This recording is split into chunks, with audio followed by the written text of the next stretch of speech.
자, 여러분 안녕하세요. 간호관리학 맡고 있는 김매유 교수입니다. 오늘부터 이제 새롭게 또 이제 간호관리학 첫 번째 강의부터 들어갈 건데요. 계속 제가 말씀드리는 것처럼 우리 간호관리학의 5가지 과정, 기조인지통이라고 하는 글자 잊지 않으셨죠? 예, 그래서 기조인지통의 첫 번째인 기획부터 들어가도록 하겠습니다. 간호관리학이 제가 오리엔테이션에서 말씀드렸겠지만 워낙에 행정적인 용어들이 많기 때문에 약간 외계어처럼 들릴 수가 있어요. 그러니까 이 강의를 처음부터 잘 따라서 들으시게 되면은 여러분들이 충분히 공부하고 또 이해하셔가지고 문제를 풀 때 큰 어려움이 없을 것이다 라고 생각을 할 수 있겠습니다. 자, 그럼 첫 번째 말씀드린 대로 우리 기획부터 같이 한번 들어가 보도록 할게요. 자, 기조인지통 쓰고 갈까요? 기조인지통. 중요한 것은 늘 앞에 나온다. 그래서 첫 번째 나오는 이 기획이 가장 중요한 부분이다. 그러니까 기획을 하는 거죠. 저도 이제 기획을 한 거죠. 간호관리학 강의 어떻게 하면 우리 학생들이 잘 알아들을 수 있을까라는 것을 기획하면서 어떤 식으로 배분해서 시간을 배분하고 어떤 내용을 넣어가지고 강의할까 이렇게 하는 거예요. 그래서 기획을 하는 거. 여러분도 마찬가지로 어떤 강의를 듣고 내가 간호관리학을 준비하면 국가고시를 더 손쉽게는 아니지만 그래도 편안한 마음을 볼 수 있을까 생각하셨던 거랑 동일하다라고 볼 수 있겠습니다. 그래서 기획은요, 중요한 부분이 가장 먼저 이루어진다라는 것이 들어가고요. 무엇보다 지속적으로 decision making이라고 하는 DM, 의사결정이죠. 의사결정의 연속성 상에 있다라고 볼 수 있을 것 같아요. 그거 외에도 이제 앞에 단위에서 나오는 게 기획 전에 우리가 이제 간호관리학은 무엇인가? 간호관리학에 대한 전반적인 이해에 대한 부분을 가지고 책이 시작됩니다. 그렇죠? 그렇게 볼 수가 있겠고요. 이 안에 내용 중에 같이 포함시켜 놨어요. 제가. 그래서 기획이라고 하는 것, 간호관리학의 이해 안에서 첫 번째는 이제 기획부터 들어간다 말씀을 드리는 거고, 기획 안에는 디시전 메이킹 그리고 예산이라고 하는 것도 들어갈 수 있겠고, 또 한 가지가 뭐라 그럴까요? MBO 이런 거 들어갈 수 있겠고, 마케팅 들어갈 수 있어요. 그래서 여기 예산이라는 거 들어갈 수가 있고, 또 마케팅 들어갈 수가 있다 이런 말씀 드려요. 중간중간에 이제 기출문제를 분석한 것을 바탕으로 만들어진 이제 교재이기 때문에요. 기출에서 80% 이상이 나온다라고 생각하시고 편안하게 따라오시면 됩니다. 그러니까 이제 간호관리에서 떨어진 분들이 좀 많아요. 그래서 간호관리만 보면 막 체할 것 같고 힘들어하시는 분들이 있을 것 같은데 걱정하지 마시고요. 정말 두려워하지 말고 불안해하지 마세요. 그냥 제 강의 듣고 그대로 따라오시면 되고요. 제가 최대한 더 원래도 발음이 좋지만 더 또박또박 잘 말할 테니까 배속을 좀 빨리 해서 들어보셔도 괜찮습니다. 그렇게 해서 듣다가 간호관리학의 용어가 머릿속에 들어오면 되는 거예요. 그럼 게임 끝나는 거예요. 걱정하지 마시고 쭉 따라간다. 그래서 전체적인 간호관리학의 이해 하나 하시고 그다음에 기조인지통 간 다음에 전문직에 대한 거 그리고 마지막에는 이제 그 역사에 대한 거 하면은 끝나는 거죠. 그렇죠? 그래서 어렵지 않아요. 함께 하면 됩니다. 그래서 놀라지 마시고 쭉 같이 공부하시면 되겠습니다. 자, 기획의 파트에서 이런 것들 말씀드릴 거다라고 얘기를 했고요. 첫 번째 이제 간호관리학의 이해가 들어가는 건데요. 책 펼쳐보시게 되면 이 관리랑 행정이라는 단어가 등장을 해요. 근데 그 전에 우리가 하나 짚고 넘어갈 게 있다. 뭐냐 보면은 간호라고 하는 단어랑 관리라는 단어가 더해진 거네요. 그렇죠? 그럼 실질적으로 나머지들도 모성간호학, 아동간호학, 성인간호학 그러니까 모두 다 간호가 붙긴 붙는데 이거는 간호가 앞으로 나와 있는 유일한 것이 되겠죠. 지역사회 간호학 다 간호가 뒤에 붙는데 이것만 간호관리학이에요. 그래서 간호가 앞으로 튀어나왔다. 뭐 국어 시간은 아니지만 그 이유가 뭐예요? 간호라고 하는 것보다는 이 관리라는 것을 더 많이 이해하는 게 필요하겠구나라고 이해할 수가 있겠습니다. 그래서 이 과목에는 질병에 대한 게 한 번도 나오지 않는다는 거예요. 질병에 대한 게 나오지 않는다. 그죠? 오로지 행정과 조직과 기획과 인적 제한 관리, 인사 관리, 통계, 통제 이런 것들이 등장하게 되어 있다라고 볼 수 있겠죠. 그래서 관리가 무엇인지를 볼 건데 처음에 나오는 게 관리와 행정 되어 있고요. 하나는 매니지먼트, 하나는 어드미니스트레이션이에요. 두 단어가 약간 미묘한 차이가 있을 뿐이지 사실은 같은 건데요.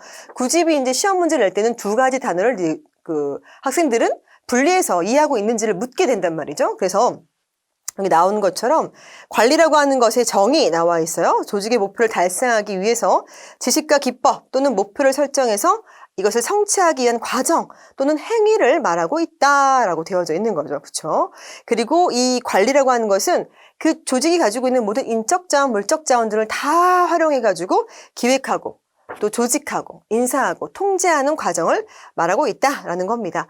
또 제가 이제 이 관리라고 하는 거하고 관리 대 행정에 대한 차이를 얘기를 해줄 거예요. 뒤에 표로 정리해 놓긴 했습니다.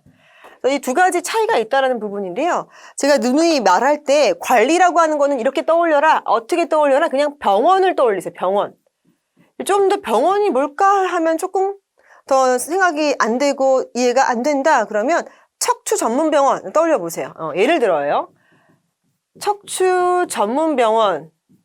이게 관리가 적용되는 필드예요. 그러면 여기 행정은 뭘까? 여기는 국가 전체, 국가가 국민 전체를 대상으로 하는 그 무언가를 우리가 행정이다 볼 수 있다는 겁니다. 바로 다음 페이지에 관리와 행정이 나와져 있는 거거든요. 그 구분되어져 있는 거거든요. 자, 그럼 일단은 그 나와 있는 행정의 정의를 좀 보시게 되면 행정은 조직 공동의 목표를 달성하기 위해서 합리적이고 체계적인 수행 방법을 사용하는 과정이다. 2번 동그라미 체크하시고요. 제가 썼던 단어가 등장합니다. 행정은 국가 통치 개념으로 사용되다가 자, 국가 통치 밑줄 쫙 그세요. 국가예요, 국가. 행정은 국가고 관리는 약간 병원에 해당되는 정도의 급이구나라고 보시면 돼요. 이 내용이 가장 중요한 부분이 될 수 있겠습니다. 둘 다 어쨌든 합리적인 수행 방법이 사용하는 과정이다. 뭘 하기 위해서 둘 다 어떤 목표를 향해서 뭔가를 만들어가는 과정이에요. 조직의 목표라든지 국가의 목표가 있겠죠. 그래서 목표를 달성하기 위해서 가장 합리적인 방법으로 무언가를 하는 것들이다. 그래서 거기 관리와 다음 페이지에 관리와 행정의 유사점 and 차이점이 나와져 있죠. 유사점은 뭐가 있을까? 밑줄 그어볼까요? 관료제적 성격이다. 땡기는 거예요. 리더가 하자는 대로 이끌어가는 겁니다. 대통령이 하자는 대로 가는 거죠. 그렇죠? 예를 들면 그런 거고요. 병원장이 하자는 대로 가는 거다. 관료제적 조직. 관료제 조직 그러면 일단 이런 그림 떠올리셔야 돼요. 맨 위에 누군가 리더가 있고 회장님, 병원장님 계시고 예를 들면 아니면 간호부장 밑에 쭉쭉쭉쭉쭉 부하 직원이 있는 것을 뜻할 수 있는 거거든요. 관료제적인 성격이 있는 거고요. 그리고 같은 점에 목표 추구를 위한 수단성이 있다. 목표 추구 밑줄 그어주시고요. 그 둘 다 인적 요소가 굉장히 중요하다라고 하는 부분들 등장합니다. 자, 차이점 별표 치시고요. 이 차이점 나올 수 있는 거예요. 자, 그러면 이제 생각하시면 돼요. 생각하면서 그 칸 내용을 보시면 되는데 지금 척추 전문 병원이니까 정치 권력이랑 무관하죠. 내가 척추 전문이니까 정형외과 전문이라서 척추만 고치겠다는데 정치적으로 하지마 할 수 없는 거잖아요. 그렇죠? 그래서 정치 권력과 무관합니다. 그런데 행정은 어때요? 국가가 국민 전체한테 주다 보니까 누구는 주고 누구는 안 주면 안 되겠죠. 남녀노소 빈부격차를 다 막론하고 동일하게 형평성에 맞춰서 줘야 된단 말이에요. 그리고 하기 싫어요, 할래요 이렇게 선택의 여지가 없습니다. 왜냐면 이거는 권력이 국가가 국민 전체를 컨트롤하는 부분이잖아요. 코로나가 막 기승을 부리니까 5인 이상 집합 금지 그러면 5인 이상 못 모이는 거 예를 들면 그런 것들이 행정이라고 볼 수 있거든요.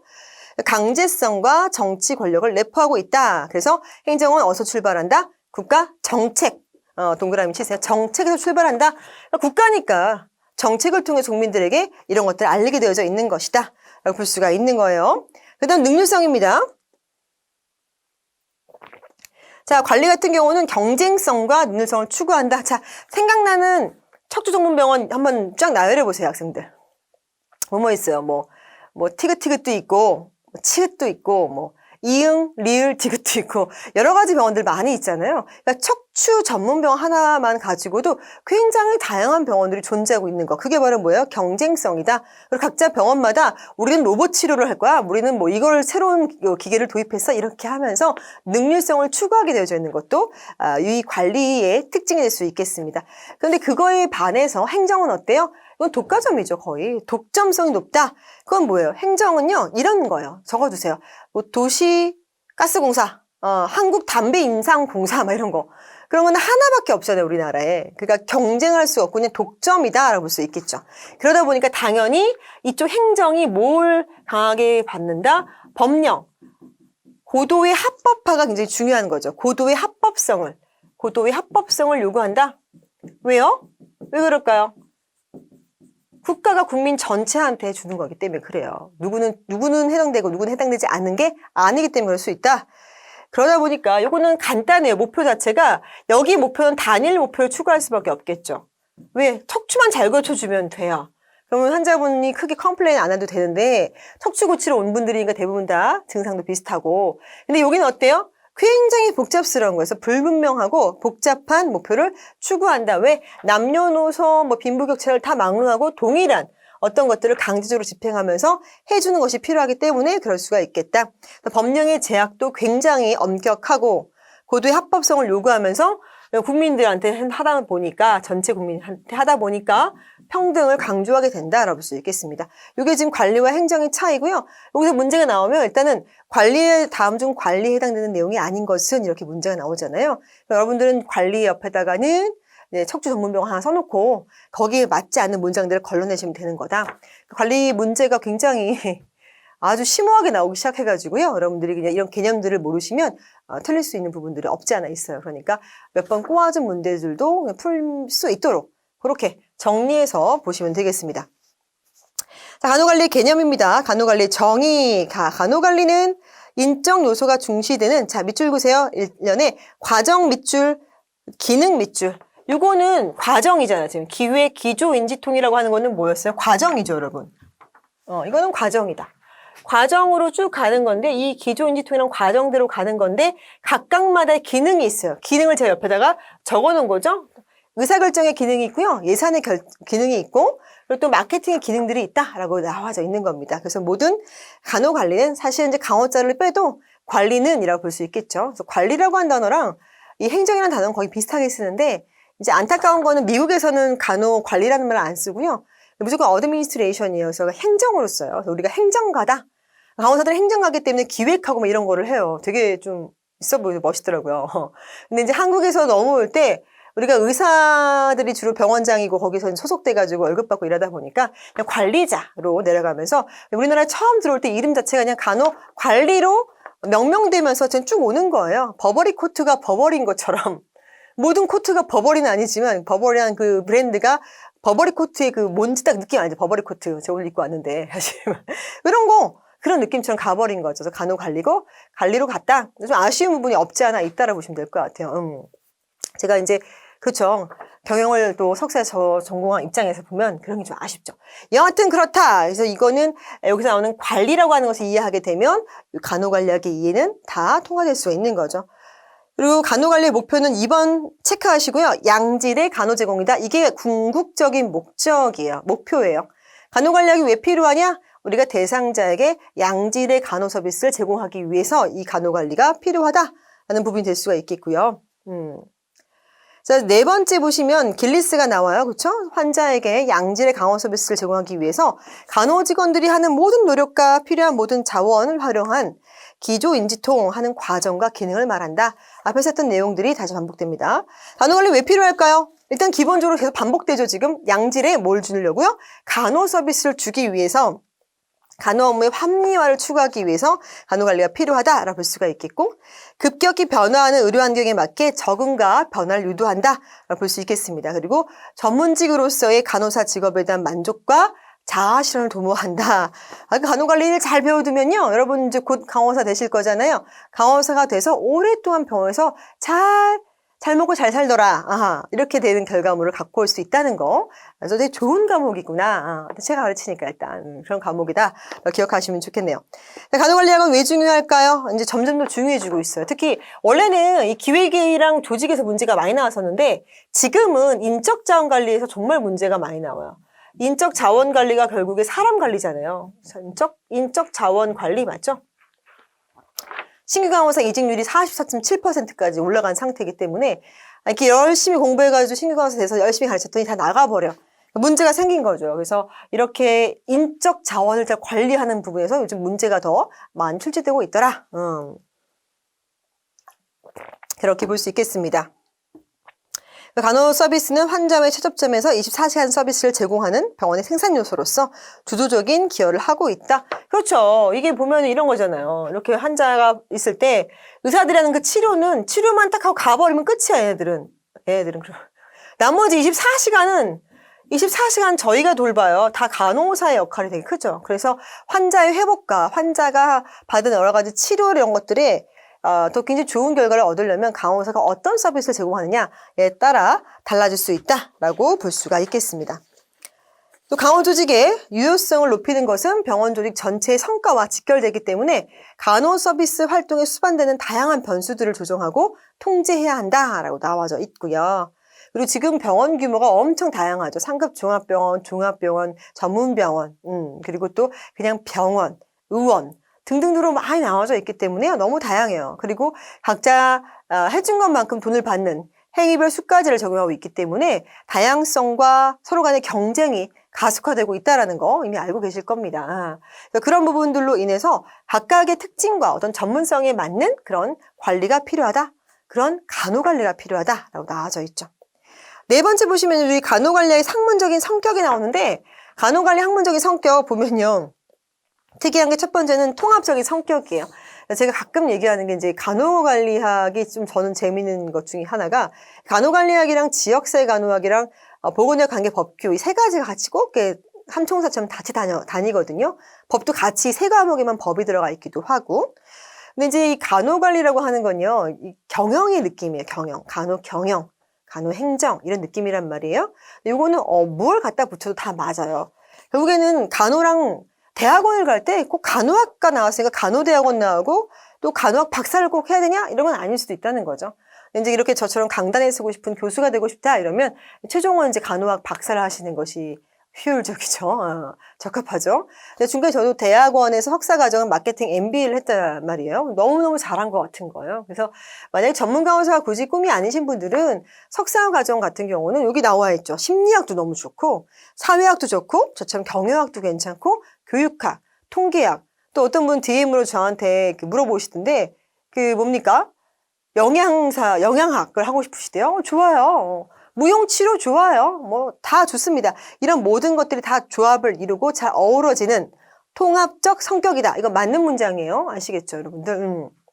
이렇게 보시면 되겠고 뭐 중간중간에 이거 들으시다가 저랑 소통하고 싶거나 DM을 빠르게 보내고 싶다? 주로 이제 위아너스 게시판에 있는 Q&A 올리시면 제가 답변 많이 달아드리기도 하는데 인스타그램이 있으니까 한번 일단 있기 전에 알려드려야겠다. IMRN CEO예요. 예, 제가 대표입니다. 여기다가 보시거나 제 거 피드 보셔도 돼요. 여하튼 그렇다는 것이고요. 간호관리는 굉장히 통합적인 성격을 띈다. 인간중심성 나왔습니다.